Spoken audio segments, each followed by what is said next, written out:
with someone who just assumed the second most powerful office in the land, Jeff Mason, the New Correspondents Association president, also from Reuters. Jeff. Thank you, sir. Hardly powerful. And happy birthday. Thank you very much.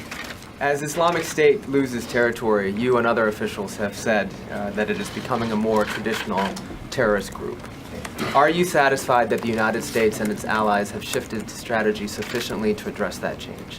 And secondly, given your comments this week about Donald Trump's volatility and lack of fitness to be president, are you concerned that he will be receiving security briefings about ISIS and other sensitive national security issues? Okay. I'm never satisfied with our response, because if you're satisfied, that means the problem's solved, and it's not. So we just spent a couple hours meeting with my top national security folks to look at what more can be done. It is absolutely necessary for us to defeat ISIL in Iraq and Syria. It is not sufficient, but it is necessary, because so long as they have those bases, they can use their propaganda to suggest that somehow there's still some caliphate being born, and that can insinuate itself then in the minds of folks who may be willing to travel there or carry out terrorist attacks. It's also destabilizing for countries in the region at a time when the region's already unstable. So, I am pleased with the progress that we've made on the ground in Iraq and Syria. We're far from freeing Mosul and Raqqa, but what we've shown is that when it comes to conventional fights, ISIL can be beaten with partners on the ground, so long as they've got the support from coalition forces that we've been providing. In the meantime, though, you're seeing ISIL carry out external terrorist acts, and they've learned something. They've adapted from al-Qaeda, which had a much more centralized operation and tried to plan very elaborate attacks.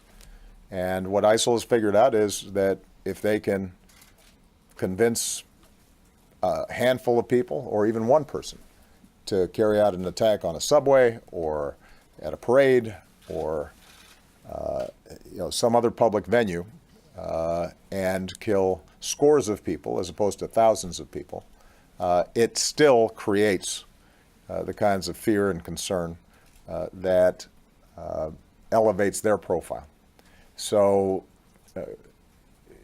in some ways, rooting out these networks for smaller, less complicated attacks is tougher, because it doesn't require as many resources on their part or preparation. But it does mean that we've got to do even more to generate the intelligence and to work with our partners in order to degrade those networks. And the fact is that those networks will probably sustain themselves even after ISIL is defeated in Raqqa and Mosul. But what we've learned from our efforts to defeat al-Qaeda is that if we stay on it, our intelligence gets better, and we adapt as well. And eventually, we will dismantle these networks also. This is part of the reason why, however, it is so important for us to keep our eye on the ball and not panic, not succumb to fear, because ISIL can't defeat the United States of America or our NATO partners. We can defeat ourselves, though, if we make bad decisions.